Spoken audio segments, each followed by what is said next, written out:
Hey tout le monde, c'est Funfake et aujourd'hui on se retrouve dans une toute nouvelle vidéo où on va faire une petite rétrospective sur une carte Fujifilm Smart Media de 16 mégas.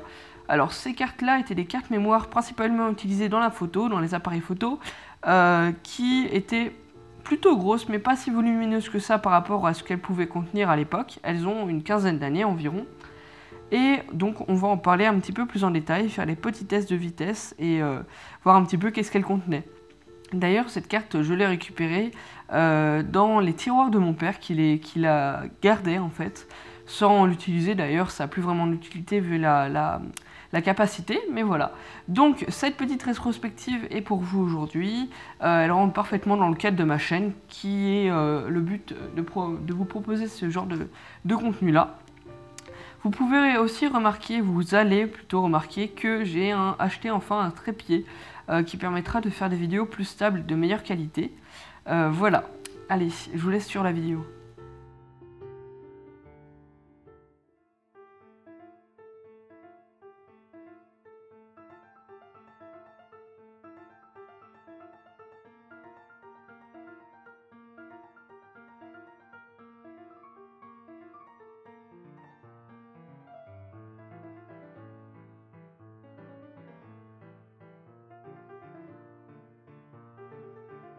L'ordinateur est maintenant démarré. Nous allons pouvoir aller voir dans l'explorateur Windows qu'il y a un nouveau disque amovible qui s'appelle disque amovible, tout simplement, qui fait 15,5 mégas, qui ne contient rien à ce qu'il me semble.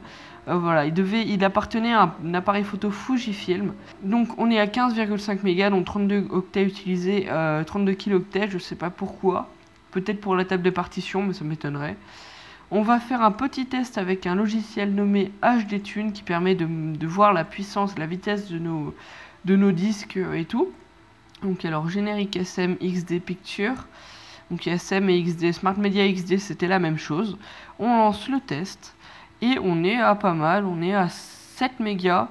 Entre 5 et 7 mégas, donc 5,8 mégabits par seconde, donc mégaoctets plutôt.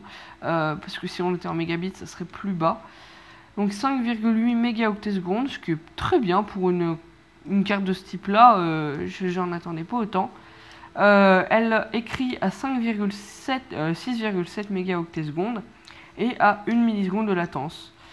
Donc voilà, on va arrêter ceci. On peut juste faire un scan des erreurs, mais ça va se faire tellement vite, c'est assez impressionnant quand on voit ça sur un disque comme ça.